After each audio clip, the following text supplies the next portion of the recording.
જય શ્રી કૃષ્ણ મિત્રો.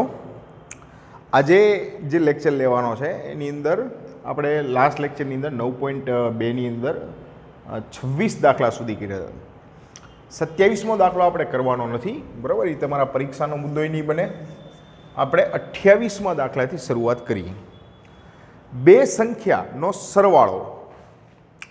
હવે ધારો કે બે સંખ્યા છે એ અને બી છે, બરાબર? કે ધારો કે સંખ્યા એ અને બી છે. હવે અહીંયા સરવાળો કીધો છે ને એક ગુણોત્તર મધ્યક શબ્દ આવ્યો છે.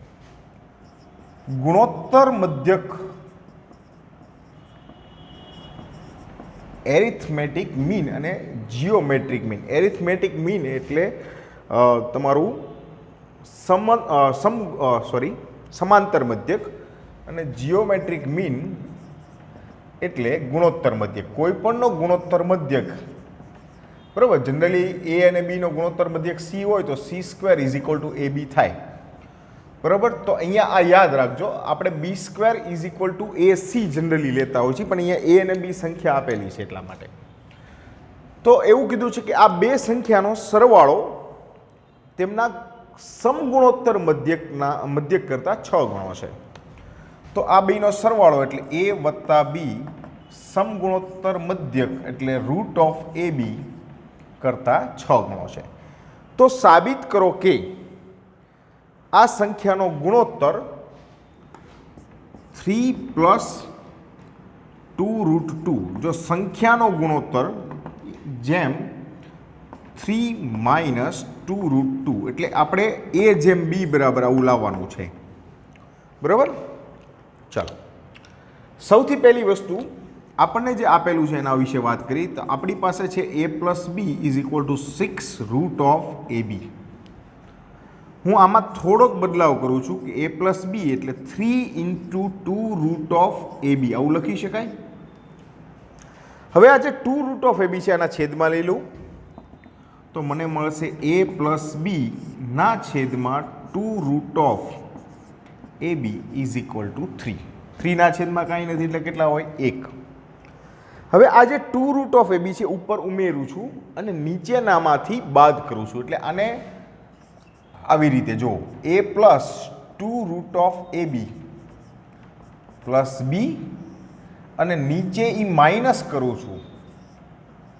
આ ગુણોત્તર પ્રમાણનો એક નિયમ છે કે જેમાં બંને બાજુ તમે આવું કરી શકો.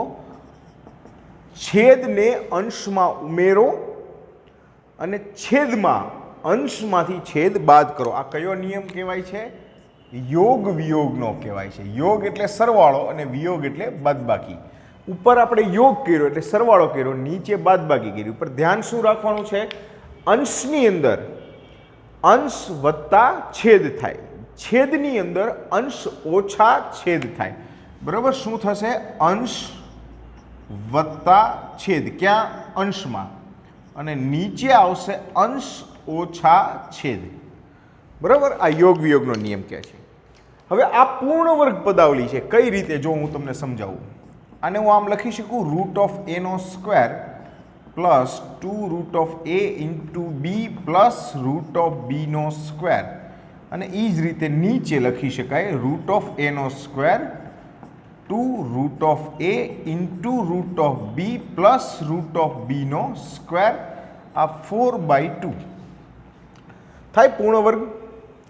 તો આને હું કંઈક આવી રીતે લખી શકીશ કે રૂટ એ પ્લસ રૂટ બી નો સ્ક્વેર ના છેદમાં રૂટ એ પ્લસ રૂટ બી નો સ્ક્વેર.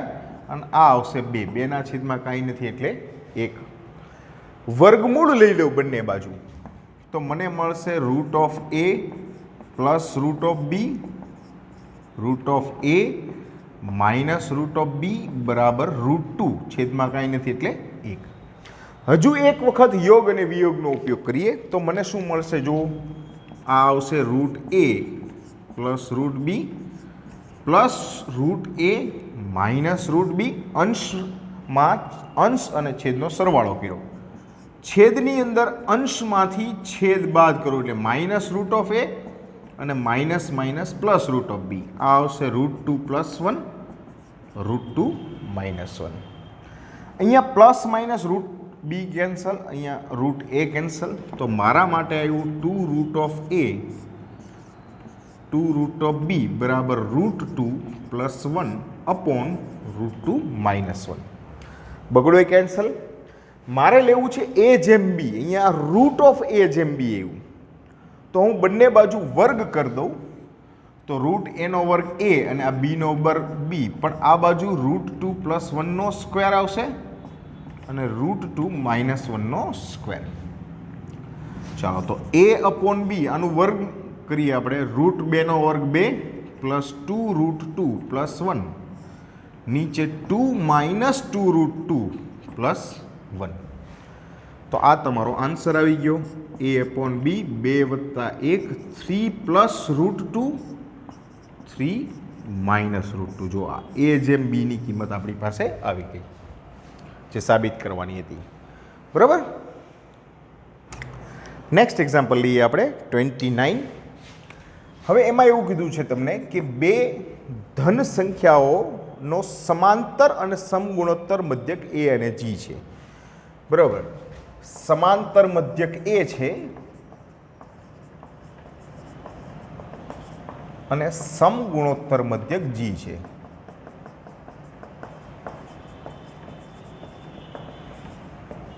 તો સાબિત કરો કે સંખ્યા a plus or minus under root a minus g અને એ પ્લસ જી છે. ચાલો, બહુ જ સિમ્પલ દાખલો છે, થોડુંક અલગ કન્સેપ્ટમાં છે, તમે અત્યારે વિચાર્યું નહીં હોય. હવે અહીંયા જે સંખ્યા છે એને ધારી લે કે ધારો કે સંખ્યા એ અને બી છે. બરાબર. આ એ અને બી સંખ્યાના સમગુણોત્તર મધ્યક છે એ અને જી. ઓકે. ધારો કે એ અને બી એ દ્વિઘાત સમીકરણના ઉકેલ છે. બરાબર. કોઈ પણ દ્વિઘાત સમીકરણના બે ઉકેલ છે. તો દ્વિઘાત સમીકરણનું સ્વરૂપ કેવું છે આપણું કે x square minus alpha plus beta into x plus alpha into beta બરાબર 0. 10મા ધોરણની અંદર આવી ગયું. બે બીજ હોય એના આધારે તમે દ્વિઘાત સમીકરણ મેળવી શકો. તો અહીંયા શું થશે કે આ x square minus a plus B into x plus A into બી બરાબર 0 આવું કંઈક થાય. હવે એક થોડુંક સાઈડમાં કે ગુણોત્તર મધ્યક એટલે a is equal to a plus બીના છેદમાં 2 થાય અને સમગુણોત્તર મધ્યક g is equal to under root a b થાય. ઓકે. આને આવી રીતે લખી શકાય 2a is equal to a plus b અને અહીંયા લખી શકાય g square is equal to a b. હવે આ દ્વિઘાત સમીકરણની અંદર મારે ઉકેલ શોધવા છે. તો ઉકેલ શોધવા માટેનું સૂત્ર શું છે કે આલ્ફા બીટા બરાબર minus b plus or minus root of a b root of delta upon 2a. તો ડેલ્ટા શોધવો પડશે. Delta is equal to b square minus 4ac. B square એટલે એ પ્લસ બીનો સ્ક્વેર માઇનસ એ પ્લસ બીનો સ્ક્વેર minus 4 a એટલે 1 અને સી એટલે એ બી. અચ્છા, a plus b is equal to શું છે જુઓ તો 2a છે. તો અહીંયા માઇનસનો વર્ગ કરો તો 2a થઈ જાય. તો આ 2a નો સ્ક્વેર માઇનસ આ આવશે 4ab. એ બી એટલે શું છે જી સ્ક્વેર. તો આને કંઈક આવી રીતે ન લખી શકાય 4a square minus 4g square. બરાબર. સમાંતર મધ્યક સમગુણોત્તર મધ્યકથી મોટો જ હોય એટલે આ ગ્રેટર ધેન 0 છે. હવે આપણા બીજનું સૂત્ર મૂકીએ આપણે કે alpha beta minus b plus or minus root delta upon 2a. Minus b minus minus plus b એટલે છે a plus b plus or minus root of delta is equal to 4a square minus 4g square 2a એટલે 1 છે. અચ્છા a plus બીની જગ્યાએ શું લખી શકાય છે? 2a લખી શકાય, પ્લસ ઓર માઇનસ 4 કોમન લ્યો એટલે અંદર આવશે 2a square minus g square upon 2.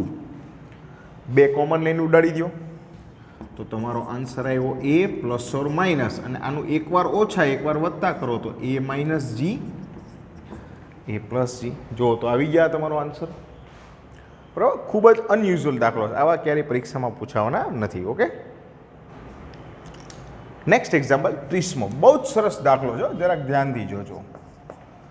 30મા દાખલામાં શું કીધું છે કે બેક્ટેરિયાના ઉછેરમાં તેની સંખ્યા દર કલાકે બમણી થાય છે. ચાલો, શરૂઆતમાં બેક્ટેરિયાની સંખ્યા 30 છે. આ શરૂઆતમાં સંખ્યા 30 છે, એનો મતલબ કે t બરાબર 0 સમયે આપણે સંખ્યા લઈએ x, તો x બરાબર 30 છે. દર કલાકે એટલે t ઇઝ ઇક્વલ ટુ 1 લઈએ તો આ x બરાબર થઈ જાય છે 60. 60ને લખાય 2 ગુણ્યા 30. ઓકે, જો t ઇઝ ઇક્વલ ટુ 2 લઈએ તો એની સંખ્યા થઈ જાય છે આની ડબલ, તો 30 60 દુ 120. 120 એટલે 4 ગુણ્યા 30. જો t ઇઝ ઇક્વલ ટુ 3 લઈએ તો x ઇઝ ઇક્વલ ટુ થઈ જાય આની ડબલ 240. તો આને લખી શકાય 8 ગુણ્યા 30. હવે જુઓ ને તમે, તો આ એક શ્રેણી તૈયાર થઈ. કઈ રીતે? આને તમે a કહો, આ છે AR, બરાબર. a is equal two 30, r is equal two 2. પછી આવશે જુઓ તો AR નો સ્ક્વેર છે 2 નો વર્ગ, આ આવશે AR નો ઘન થશે. તો એનો મતલબ કે અહીંયા હું જો n કલાક લઉં કે x is equal two n કલાક છે, તો x ઇઝ ઇક્વલ ટુ 30 ગુણ્યા 30 એટલે આપણું પહેલું પદ, બરાબર, a r raise to n થાય. કારણ કે જો 0 છે તો અહીંયા r ની 0 ઘાત થશે, 1 છે તો 1, 2 છે તો 2, 3 છે તો 3 છે. એ રીતે હવે તમને એવું કીધું છે કે 2 કલાક, 4 કલાક અને n કલાકે બેક્ટેરિયાની સંખ્યા શોધો. ચાલો, t ઇઝ ઇક્વલ ટુ 2, 2 કલાક ટાઈમ, તો આપણું સૂત્ર છે કયું? n કલાકનું. એને આપણે an બરાબર કહીએ તો ar રેસ ટુ n.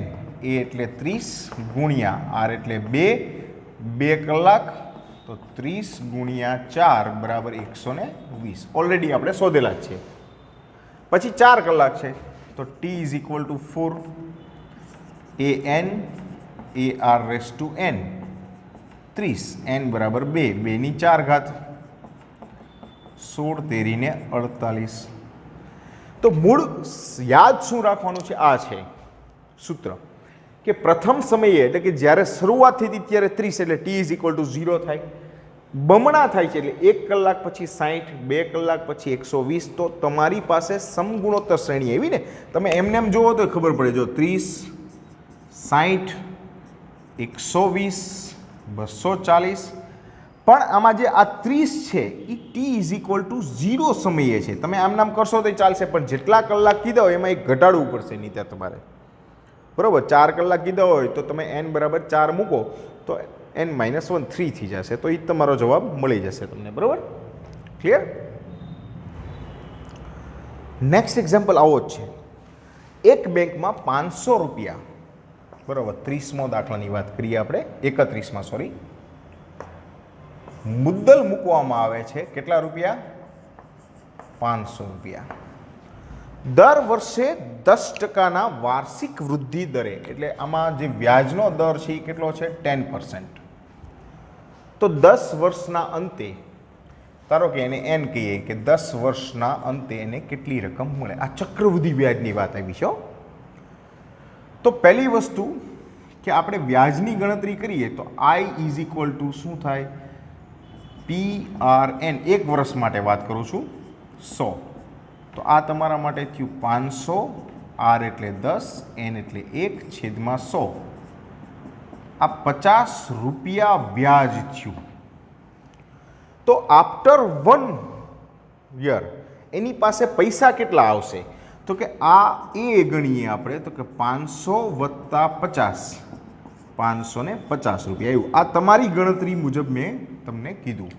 હવે આપણે આપણી ગણતરી મુજબ કરીએ તો એમાં કઈ રીતનું છે તો કે પહેલા વર્ષ પછી એની પાસે એક તો એની પાસે 500 હતા એ આવે વત્તા 500 રૂપિયાના 10% એને મળે. 500 રૂપિયાના કેટલા ટકા મળશે એને? 10% પૈસા એને વ્યાજના મળે.